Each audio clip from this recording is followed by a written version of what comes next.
They always say they didn't do it. The spouse, the neighbor, the guy with blood on his shirt. Some days the city stinks of old coffee and desperate lies. But today, I have to say it smells especially bad in here. That might be my fault. I hid a sandwich in the filing cabinet yesterday. This is Norwood and Cross, private investigators. Where the cases are cold, the alibis don't add up, and the copier is still out of toner. I think Nicole's finally warming up. She only rolled her eyes at me once today. Let's open the file, shall we? Welcome, dear listeners. Meet Jason and Nicole. Once happily married, now grudgingly partnered and just barely amicable co-workers. Nicole is sharp and computer savvy. She works her cases with the efficiency of a surgeon's blade. Jason, on the other hand, prefers the old-fashioned approach, interviewing witnesses, drinking coffee, and writing notes on his hand. He was a number 2 pencil in a .com world, but together, they made a great team. They might have signed the divorce papers, but they're stuck in a binding business contract. Well, not stuck exactly, but neither party is willing to give up their 50%. Most times, they handled small cases, but once in a while, they worked difficult corporate matters, billable problems that sometimes netted them 6 figures. Nicole's in heels, Jason's in yesterday's shirt, and somewhere out there, someone's lying through their teeth. Just another day for Norwood and Cross PI. Nicole signed the police log, then handed it back to the officer manning the door of a 2-day-old crime scene. As they waited on the steps of the house where a murder had been committed, Jason could feel Nicole's eyes scrutinizing him. She arched one perfect eyebrow as she turned to him. Did you sleep in those clothes? Jason gazed down at his shirt, the shirt he had pulled out of the hamper just a few hours before. Nicole's shiny dark hair and red lip gloss unnerved him. Working with his ex-wife meant downing insults like herbal pills, mysterious ingredients, questionable benefits, and a weird side effect called longing. He pulled himself together. Yes, this shirt has seen better days, but it's my good luck shirt. Don't mess with my methods. Nicole's eyes scorched his body as she inspected him from head to toe. What? Just say it and get it over with. Tell me you didn't iron that shirt with your car heater again. And your socks don't match. This shirt has been through 3 shootouts, a swamp, and your sister's wedding, so I'm keeping it.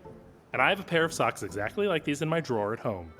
The police officer led them into the study where the body of Harold Aston had been found. The cause of death?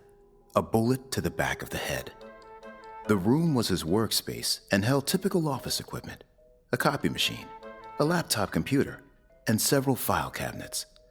Hundreds of reference books neatly lined the shelves on 3 walls. Yeah, this guy hoarded hardcovers like I hoard takeout menus.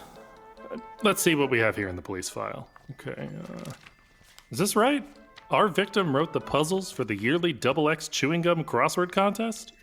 Yes, and this year the gum company announced that they would award the winner $1 million. That's a lot of dough. It says here his secretary found him crumpled over dead when she came into work. When the police arrived, they found her crying hysterically, face down at her desk. She was so distraught that they had to sedate her. Very dramatic, if you can believe her. I remember when I found you face down on your desk last month. It turned out you'd just eaten 2 large pizzas. I'll have you know I was conducting a very important experiment on how pepperoni affects focus and stamina. Sure you were. They enhanced your performance right into a food coma. I couldn't pry the crust out of your hands. I don't want to talk about it. They turned from the report to study the sizable puzzle board on top of Aston's desk. Oh, look. Before his demise, he had tried to make a circle around the 4 down set of boxes with a black marker. That doesn't make sense. He was shot in the back of the head. How would he have had time to circle anything? The blood on this board has blurred the letters. It looks like the word chapter, maybe? Chapter in one of his books, do you think? Good grief, I hope not. It would take weeks to peruse this vast collection. Nicole and Jason walked around the small office, opening drawers, scanning through file folders, and examining framed photographs on the walls. Nothing else looks disturbed in here. I don't think he saw it coming. Oh, look, there's a small piece of paper sticking out of the copy machine cover. And the page on the scanner is all crooked. It looks like someone was in a hurry. Good eye, Jason. What is it? It's the solution to this year's puzzle. Someone was making a copy. What's the answer to 4 down? Cheater. Well, that certainly must have some kind of meaning. Who are the listed suspects in the file? So the police questioned his wife, his secretary, and the guy who always wins the contest every year, Edwin Gorman. Aston's wife said she had taken a sleeping pill and had gone to bed early the night her husband was killed. She claims she didn't hear anything. How convenient. I saw her a few weeks ago in the society column at some charity event, but she wasn't with her husband. Rumors are flying that there's trouble in paradise. It's no secret Aston had a prenup. She wouldn't get a dime if she left him. Yeah, but it says here the secretary was home, but there was no witness to verify that. Gorman also claimed to be home, but his wife corroborated it. Wives lie for their husbands all the time. True. Your Honor, I'd like the court to recall the great missing lasagna incident of 2022. Oh, you ate that lasagna and you know it. I don't want to talk about it, but I do remember reading about Gorman. He taunted Aston, telling him he could solve any puzzle he wrote. He was very cocky about it, too. And Aston vowed to make the puzzle so hard this year that nobody would be able to solve it. As I recall, the Double X gum people ate up the publicity and announced that Aston could keep the $1 million if there was no winner. So maybe Aston did it. Maybe he wrote a puzzle nobody could solve. Maybe he was one puzzle away from $1 million. The contest submission deadline was midnight on the night of the murder. $1 million is a nice chunk of change. Worth killing for, I'd say. Maybe we should point a finger at whoever made a copy of the answers. Nicole studied the crime scene photograph from the file. Aston's body was pictured slumped over the large puzzle board. His left hand was lying palm down on the desk. Nicole noted a white area on his otherwise tanned ring finger.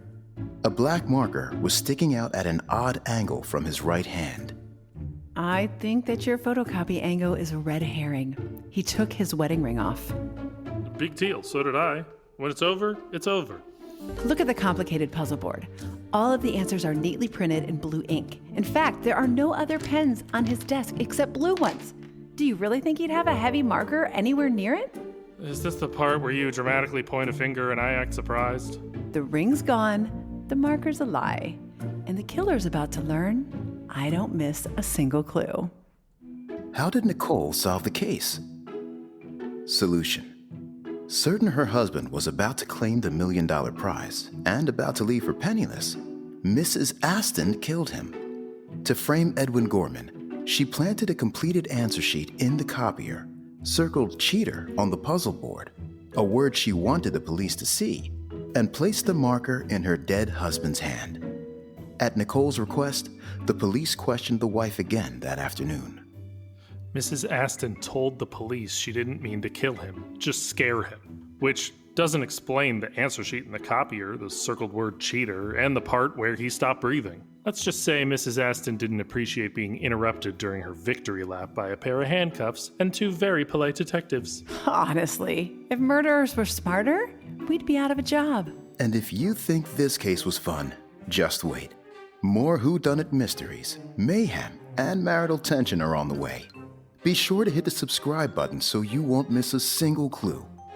Next case, there's a body in the tub, a girlfriend with a motive, and a maid with a yappy little witness. But sure, Nicole, let's focus on my car. And now a word from our sponsor, Metromess Communications. Them again? I thought we dropped those guys. They were all I could find on short notice. This episode of Norwood and Cross PI is brought to you by Metromess Communications, the fastest, mostly reliable internet service in the entire world. Didn't your site crash trying to load a PDF? That was one time, during a lightning storm, in a tunnel, underground. Now let me do my job. Fine. Lost your internet connection again? Yeah, we know, and so does the rest of the cul-de-sac. Let's face it, Carl, your, enthusiastic browsing habits are a bit too much for your bargain bin bandwidth. Got 2 options. Give up your fascination with big, beautiful women, or get Metromess. Metromess is the fastest, most reliable internet service in the Dominican Republic, and 2 other countries we can't legally name. With Metromess, you could even video chat with your in-laws overseas without dropping a single syllable. Wait, you don't want to do that? Carl, buddy, say no more. We get it. Let's pretend this little chat never happened. You want our number, don't you? It's 1-800... Metro Mess. Hard to find, harder to quit. Who the heck is Carl?